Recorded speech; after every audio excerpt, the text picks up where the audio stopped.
Good morning, RMS Colby College, University of Texas, and Ms. Lutz's class.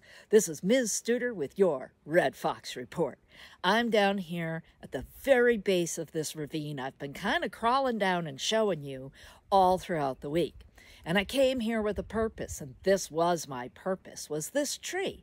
And woe unto me, but I found that this has happened. And it's kind of interesting because the whole tree is hollow. I brought you here because this is a pretty neat tree. This is, or was, maybe still is, not sure of what tense of the verb to use, the oldest yellow birch in Carroll County. So, or maybe the largest yellow birch in Carroll County. One of the two, maybe both. Anyway, it was noticed by a forester down here when this land became conservation land. A whole bunch of people came down and surveyed it and brought a soil scientist down here. And he taught me a whole bunch about the different pools and ephemeral streams here. And we had all noticed this yellow birch because it's pretty significant. And they had asked me because, I was like kind of the local expert, which was kind of funny because I don't know anything. I just knew my way around. And I said, yeah, I looks like some kind of a birch to me, but I haven't quite figured it out yet. And Dean Koontz says, oh, well, that's a yellow birch. I was like, oh, okay. So I was shocked because this doesn't look like birch bark to me.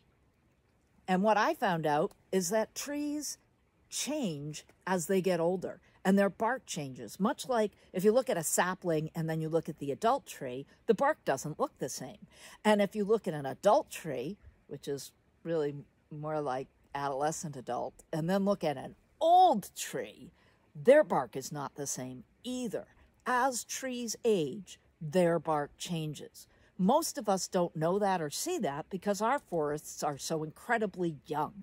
But out here, getting any wood out of here would be really hard. It took me all day to walk into here. It's all rock and scree slope and glacial erratics everywhere. It would be very difficult to log in here. So there are a few really big trees. And there's this one. I love this one. I thought this was really neat. Look at this. Wait till you see this. So there's this big hole in this. Look. I could fit my head in this hole. Look at that. My whole head fits in that hole. That's how big that hole is. Or how big my head is, one or the other. That's how big that hole is. It's like it goes right in there. Take a look. Take a look. It goes right in there. Woo! I can hardly wait to put a trail cam down here and see what comes down and kind of hangs out in there, especially in the winter. And now I'm bringing you up here because I want to show you where all this came from. So this is this huge limb off of this huge tree, and it came from up there. And I don't know if you could tell. See if I can get the angle better. There's the light better. That's hollow. It's like completely hollow. I can hardly wait to get up there and check that out. So anyway, this was my destination today, so I'm glad I made it. And I'm glad I had a new discovery, because that's always fun. I mean, look at how old this tree is. There's like this big, huge piece of lichen hanging off of it. Look at that. Look at that. There's moss all over it.